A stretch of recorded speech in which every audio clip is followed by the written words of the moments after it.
So I guess for me, the key to overcoming social anxiety was number one, just accepting weirdness and being okay with being a kind of a weird person, observing the anxiety and looking at it objectively, and using the power of presence, being really present in my body in the moment during social interactions.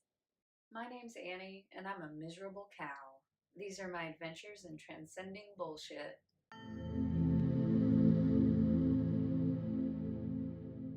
I hear a lot of people talking about social anxiety. It's something that I definitely used to suffer from, but I just don't anymore. And so I want to talk a little bit about my history with social anxiety and my perspective, because there might be something in my story that could help someone out who's listening. A lot of people talk about social anxiety, and it's something that I've definitely suffered from in the past, but it just doesn't trouble me anymore. So I want to talk a little bit about my history and my experience with social anxiety, because there might be something in my story that could be helpful to someone who's out there watching this. I definitely had social anxiety when I was younger, but it was never crippling. And I think that's because my openness and my curiosity about other people and my longing to connect with other people was always just a little bit stronger than my shyness. So I had to really put myself out there to connect with people. If I wanted that connection,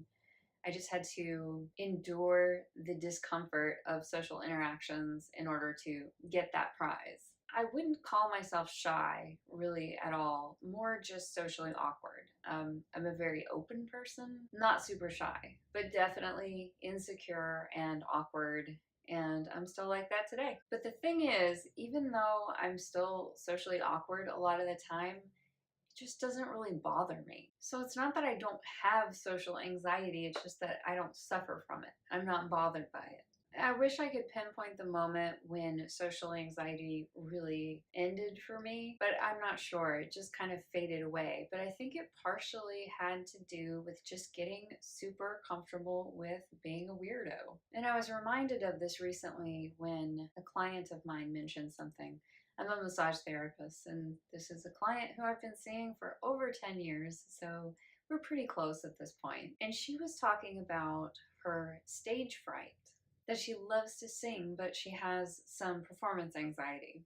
And I was thinking about it, and I realized that I just don't have performance anxiety. I did when I was very, very young, but by the time I was in high school, it kind of went away. In fact, I remember a pretty important moment in high school where if I had any stage fright, I definitely would have felt it at that moment. And that was when I was performing for a room of people, and Jackson Browne was in the room. And I'm not sure if I'm remembering this correctly, but I think Neil Young was in the room as well. And I did actually speak to Jackson Browne, but I didn't speak to Neil Young, so I can't remember if he was there. I think he was supposed to be there, but I don't know if he actually made it. It was this patron party where people were eating dinner in a room to raise money for a scholarship fund. And anyway, I was on stage. And so if I was ever going to have performance anxiety, it would probably be in that moment. But I really didn't. So if I ever find myself on stage, there's definitely adrenaline, and that's a strong energy to feel in your body.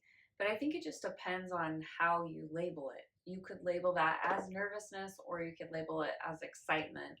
But really, that's energy, and it's energy that you can use for the performance. And when I'm singing in a musical performance, my main objective is to become very present. When you're watching a performer, you can really see when they're present and they're just in it. So they're in this state of flow, and it makes their performance so much better. Now, I am not particularly attention seeking, nor am I really a very good singer.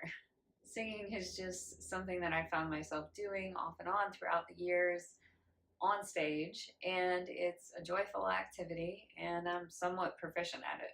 But I've noticed that I used to have stage fright, and at some point it went away. And I think that's in large part to realizing the importance of presence in performance. It's so important to be present in a performance, and when I make that a priority, there's really just not a lot of room for nervousness. And that same rule of presence applies to any social situation, even something minor like running into someone you know at the grocery store. If you really drop down into your body and become very present, I think you'll find that the interaction will be a lot more comfortable for you. And I think another reason that I don't have stage fright is just that I'm used to being really weird. I'm used to being the weirdest weirdo in the room, and so I just got over it, got comfortable with it. Now, I'm not attached to that or glorifying it. I just think differently, and people in general consider me to be kind of strange. And there is strength in being weird because maybe you think differently, maybe you're a better problem solver because of that. I don't think or even really perceive in black and white. I'm a quiet observer taking in a lot of information and synthesizing it into something that makes sense to me. So in a social situation, other people are mingling and socializing, and I'm doing this really heavy, quiet observation work. It's just what I do. That's how I operate. And a lot of times people who see this think that there's something wrong and they need to do something to fix it. They think that I'm aloof or that I'm uncomfortable or having a bad time, but I'm really just doing what I do. I don't love crowds. It's not my favorite thing, and I can only handle it in small doses, but when I am in a crowd, I do really enjoy just observing. And observing is kind of a superpower. You can actually use observation to overcome anxiety or any other strong emotion. More and more in my life, I identify as the observer of my experience rather than the victim of my experience. So this can be applied to grief or anxiety, disappointment, or even rage. And I do feel rage at times. But even then, there's also part of me that's really curious about the rage and observing it. I have moments when I'm in the grip of a really strong emotion and really suffering, moments when I kind of go unconscious. But more and more, there are these sort of glimmers of lucidity where I feel like I am just observing. So I snap back into that observer perspective more and more often. And emotions are really more like the weather. You might say, it's rainy today, or you might say, it's sad today, or anxious today. So there is sadness, maybe, in the atmosphere, but it doesn't have to ruin your day or affect you. You can kind of just observe it. It's just a slight change in perception, becoming the observer rather than suffering from an emotion. There are days when I feel insecure, and on these days, social anxiety kind of comes back to me a little bit, and I do experience it. This feeling seems to occur on a schedule, so I think it's related to my hormones. I just have these really insecure days. And the place where it affects me the most is at work. So I'm a massage therapist, and sometimes I will feel this social awkwardness and insecurity when I'm interacting with clients before and after the massage. I feel pretty confident and comfortable during the massage because I've been doing this for 14 years. But in conversation with clients before and after the appointment, that's when the insecurity really gets to me and I can feel pretty socially awkward. But because I'm an observer and I'm aware of this pattern of insecurity that comes back around, I can kind of see it coming, and then I can take steps to mitigate that sensitivity and insecurity on those days when I'm experiencing that. So here are some of the things that I do when I feel like it's going to be one of those days. I make an effort to think of things that I am good at. I think of my strengths. And these may not even be related to work. They're usually not related to work. I might think I'm a good problem solver, or I'm really creative, or I might remember that one time when I performed really well in a half marathon. I just think of my strengths and the things that I'm really good at. And that makes me feel more confident, even though those things that I'm good at aren't at all related to interacting with people or giving a good massage. And just doing this simple exercise, reminiscing about the things that I'm good at, enhances my performance at work. The other thing that I do on days when I'm feeling insecure is check my posture. I just check in with my posture and my body language and make sure that I'm relaxed and strong in my body. I also make an effort to be really present while I'm talking to my clients. I try to drop my awareness down into my body and listen with my body and speak with my body. So a lot of times we're really up in our heads and we're kind of worried and second guessing and ruminating. But if you drop your presence down into your body, you'll find that right action and right speech kind of follows naturally from that place of presence.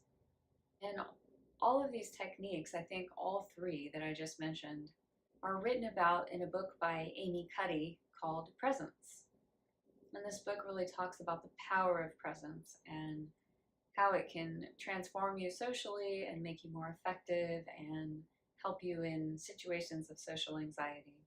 It's a really great book. It's not just your average, self-help kind of silly book. There's actually some really useful information in there that you can apply right away and feel better in social situations.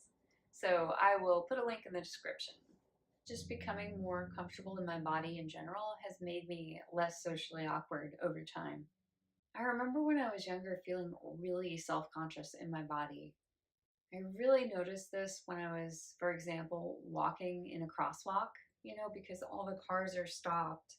You're walking across, so all these cars, they're just looking at you. I felt like I was kind of on stage every time I walked in a crosswalk. I felt extremely self-conscious, and I remember that I looked down at my feet a lot, and I imagined that my body language was just collapsed in on itself. You can really see this if you observe people walking in public. You can really tell who feels self-conscious. You can tell if somebody loves themselves or hates themselves just by the way they carry their body. You can tell if they have confidence when they're walking. So Amy Cuddy talks about this in her book, and she mentions something called power posing. So you stand in a mirror and you do some kind of like Superman pose. I can't remember what it looks like. I really should have looked it up for this video. But just imagine like doing a superhero pose before you're going to be in a socially awkward situation. For me, running and becoming a more athletic person has really helped me feel much more comfortable in my body. So I started running when I was about 37, pretty late to the game. And I also do some strength training and stretching and stuff like that. And I'm just more athletic in general than I ever have been in my life. And so now when I'm walking in a crosswalk, I don't feel awkward at all. I actually feel pretty strong and centered and efficient in my body. I just feel kind of athletic. And so there's no looking down at my feet or, being collapsed in on myself. I just feel like a person, I guess I feel in my body. So I guess for me, the key to overcoming social anxiety was number one, just accepting weirdness and being okay with being a kind of a weird person, observing the anxiety and looking at it objectively, and using the power of presence, being really present in my body in the moment during social interactions. So I hope there was something in my story that you can take and maybe apply in your own life to help you feel a little bit more comfortable in social situations. So do you suffer from social anxiety at all? Are there things that you've done to help you feel better in social situations? You can let me know in the comments.